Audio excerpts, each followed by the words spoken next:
Este es un video para Voluntarios por la Vida. Estamos en Filipinas con el capitán Anon Fernández. SF01 Herbert Hernandez. Okay. Please, sir, introduce yourself. Hello everyone. Ako po si SF01 Herbert Limbo Hernandez ng Bawan Fire Station. Thank you, sir. Thank you, Mr. Hernandez. Okay, let me please give you content questions para sa people in South America. Thank you. I will do it in Tagalog kasi Mr. Hernandez is Tagalog and we are in the Philippines. Paano ka nang umpisa bilang isang bombero? Ayan. Actually, hindi talaga ako sa bombero. Actually, I am a teacher by profession. Nagtitinda kasi ako sa palengke dati. Then, may naging tropa akong hepe ng bombero sa San Jose. Most likely, siya nag-introduce sa akin sa firefighter. Then, sabi niya sa akin, mag-apply ako ng bombero. Then, ito ay national. Then, doon ako nagsabi ko, sige, magbobombero ako. Without knowing kung ano talaga ang tunay na trabaho ng bombero. Ilang bombero ang bumubuo sa station? Actually, kami po ay merong 24 personnel dito sa Bawan Fire Station.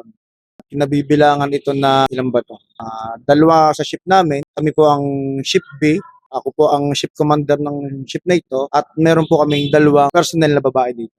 Can you please tell us about the story dito sa... Actually, sa history po ng Bawan Fire Station, wala masyado akong alam because ako po ay almost 2 months pa lang pong naka-destino o naka-deploy dito sa fire station na ito. Ano nga ang posisyon, trabaho na ang mga bombera? Ayan. Sa trabaho ng mga bombera, since kami po ay nasa military discipline, ang babae at lalaki po sa amin ay parehas lamang. Kung anong trabaho ng lalaki, yun din po ang trabaho ng mga babae. So, pag rumusponde kami sa sunog or sa vehicular accident, kasama rin po namin ang mga babae. Pero most likely po, most of the time, ang mga babae po namin ay sa opisina sila nagtatrabaho. Pero katulad nga po na sinabi ko kanina, multitasking naman po. Meron po kaming gender equality. So, ang mga responde po namin ay kasama rin po ang mga babae. Ano ang relasyon between the station dito sa community dito? Ang BFP po ay may programang Oplan Ligtas na Pamayanan. So, ang ginagawa po namin doon ay kami na po ang bumababa sa ating mga barangays para po sila ay inform natin, i-educate natin ng tama pong paraan para po malimitahan o masugpo natin itong anumang disaster o sunog na mangyayari sa ating pamayanan, sa ating community. So, ini-educate natin sila kung anong tamang pamamaraan.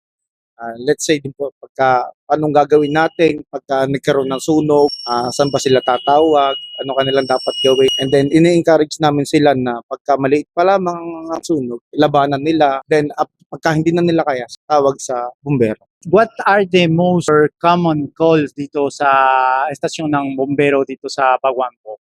Actually po, sa 2 buwang kong pagdestino pa dito sa Bawan Fire Station, mas malimit po ang tawag po ng vehicular accidents, lalong-lalo pagdating sa oras ng madaling araw o early morning. Usually po kasi yun yung mga taong malimit ay may impluwensya ng alak. So, yung pong mga nagmumotor na pagkalasing na, yan po ang kalimitan na aksidente. Kami po na-responde doon. Wow.